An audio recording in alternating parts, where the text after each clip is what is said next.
మీకు అర్థం కాదు. నేను సంపాదించే గౌరవం అది బాధ్యతతో కూడుకున్నది. పదవుల కోసం కాకుండా ప్రజల పట్ల అంకిత భావంతో వచ్చిన వారే నాయకులు అవుతారు. దానికి నేను దారి వేస్తున్నా. మరి దృష్టి ఇప్పటిదాకా పూర్తిగా ఒక సిస్టమేటిక్ గ్రోత్గా ఉండి చాలా ఆర్గానిక్గా పెట్టబోతున్నా. గ్రాస్ రూట్ కార్యకర్తల్ని మెంబర్షిప్ టు లీడర్షిప్ మార్గంలో తీర్చిదిద్దాలి. నిబద్ధత గల కార్యకర్తల్ని గుర్తించాలి. కొత్త తరం నాయకుల్ని తయారు చేయటమే జనసేన తదుపరి దశ ప్రయాణం. ప్రతి కార్యకర్తని కేపబుల్ ఎథికల్ లీడర్స్గా తీర్చిదిద్దే ఒక ఖచ్చితమైన వ్యవస్థని నిర్మించబోతున్నాం. లీడర్షిప్ ట్రైనింగ్ ప్రోగ్రామ్స్ కావచ్చు, ఐడియాలజికల్ ట్రైనింగ్ క్యాంప్స్ కావచ్చు, వీటి ద్వారా గ్రాస్ రూట్గా పనిచేసే మీ అందరికీ కూడా చాలా ఎఫెక్టివ్ లీడర్స్గా గ్రూమ్ చేసే బాధ్యత నేను తీసుకుంటున్నాను. నేనే ఎందుకు మాట్లాడుతున్నానంటే మేము అనే పదం కూడా నేను వాడట్లా. ఎందుకంటే నేను పార్టీ చిన్నగా చెప్పాను, ఒక కులం కోసం, ఒక ప్రాంతం కోసం, ఒక కుటుంబం కోసం పెట్టిన పార్టీ కాదు ఇది, దేశం కోసం పెట్టిన పార్టీ ఇది. అందుకని నేను హ్యాండ్ హోల్డ్ చేస్తాను. నాకు నమ్మకం వచ్చిన తర్వాత అప్పుడు అందరి మీద వదులుతాను. ఎందుకంటే మండల్లో ఎక్కడో కూర్చోబెట్టి మారుమూల మనకు బామిని మండలం, పాలకొండ నియోజకవర్గంలో బామిని మండలం ఒక యువకుడు ఉన్నాడు, ఒక యువతి ఉంది అంటే వాళ్ళని తీర్చిదిద్దాలి అంటే నేను అలాంటి వ్యవస్థని ఏర్పాటు చేద్దామని చెప్పి మెంబర్షిప్ డ్రైవ్ని కూడా ఆపించేశాను. పెద్దలు మనోహర్ గారు చెప్పి, మిగతా ఆఫీస్ కార్యవర్గానికి చెప్పి, ఎందుకంటే మీరు ఉండాలి ఇక్కడ, నేను చూసుకోవాలి దీన్ని. ఇంత అడ్మినిస్ట్రేటివ్ రెస్పాన్సిబిలిటీ మధ్యలో కూడా నేను పార్టీ కోసం ప్రతిరోజు ఒక 4 గంటలు నేను కేటాయిస్తాను. అది అడ్మినిస్ట్రేటివ్ బాధ్యతలను విస్మరించకుండా పనిచేసే అడ్మినిస్ట్రేటివ్ జాబ్ చేస్తూనే నా అవసరమైన సెలవు దినాలు నేను మన కోసం వాడుకుంటూ నేను ఒకటే పెట్టుకున్నా.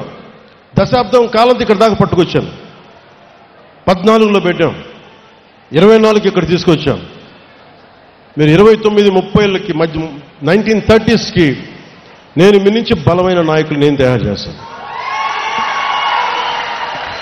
తెలంగాణ నుంచి కూడా చెప్తున్నా, ఎంత పోరాట శక్తి ఉంది మీరు, ఎంత మాట్లాడచ్చు మీరు, ఎంత నిలబడతారు. కర్ణాటక నుంచి, తమిళనాడు నుంచి, ఒరిస్సా నుంచి మీరు నేర్చుకోండి. మీరు ఫస్ట్ గొడవలు పెట్టుకోకర్లా, ఏం చేయక్కర్లా, భావన బలంతో గట్టిపడండి. Strengthen yourself with commitment and with committed thought. Pawan Kalyan అనేవాడు ఎలా నిలబడగలిగాడో మీకు అది చెప్తాను. మీకు ఎందుకు ఇలా నిలబడగలడు, ఏ ఫ్రేమ్వర్క్ లేకుండా ఒకడు నిలబడిపోతాడా, ఏ కేపబిలిటీస్ లేకుండా ఒకడు వచ్చేస్తాడా, ఎలా చేయగలిగాను అది నేను మీకు చెప్తాను. మీకు మీరు పాటించండి. ప్రతి క్రియా వాలంటీర్ని తన ప్రయాణాన్ని ఒక మీ కాన్స్టిట్యూయన్సీ లేదా స్థానిక కమిటీ స్థాయిలో ప్రారంభించాలి. పార్టీ కార్యక్రమాల్లో యాక్టివ్ పార్టిసిపేషన్ ద్వారానే నిజమైన ఎదుగుదల మొదలవుతుంది. ఆడపడుచులు రాగానే మీరు అక్కడ పక్కన ఉండండి అంటానికి కుదరదు. ఆడపడుచులకి 33% రిజర్వేషన్ చెప్పాం. దానికి ఆడపడుచులు అంటే కూర్చోబెట్టి మా ఇంట్లో ఆడపడుచులకి ఇచ్చేసి ఇది 33% మేము నమ్మం. కింద మన తెలంగాణలో ఉన్న కావ్య ఎలా వచ్చి నిలబడిందో, ఒక శిరీష ఎలా నిలబడిందో అలా రావాలి. ఇందాక ఒక రియా ఎలా వచ్చిందో అలా రావాలి. అంటే నేను కోరుకుంటుంది అది. అంటే అలాంటి ఆడపడుచుల్ని భర్త చాటున భర్త కంట్రోల్ చేసే భార్య కాదు. నిజంగా నువ్వు పంచాయతీ బోర్డు మెంబర్గా ఉంటే నేను చెప్పినట్టు చేసే అది అలాంటివి కాదు. నిజంగా సత్తా కావాలి. నేను స్థానిక ఎన్నికలు నేను చూశాను అలాంటి ఆడపడుచుల్ని. సో దానికోసం ప్రత్యేకమైన మహిళా కార్యక్రమాన్ని ఐ విల్ లీడ్, నేను లీడ్ చేసి చెప్తాను మీకు. సో ప్రతి సమర్థుడైన ప్రతి క్రియా సభ్యుడికి పార్టీ నిర్మాణంలో ఎదగడానికి ఒక బలమైన మార్గం రూపొందిస్తున్నాం.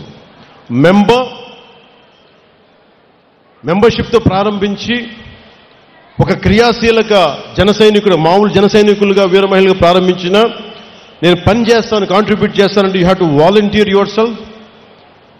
కాన్స్టిట్యుయెన్సీ, అక్కడి నుంచి constituency coordinator, district leader, state committee, central leadership. అంటే ఎవరికైనా సరే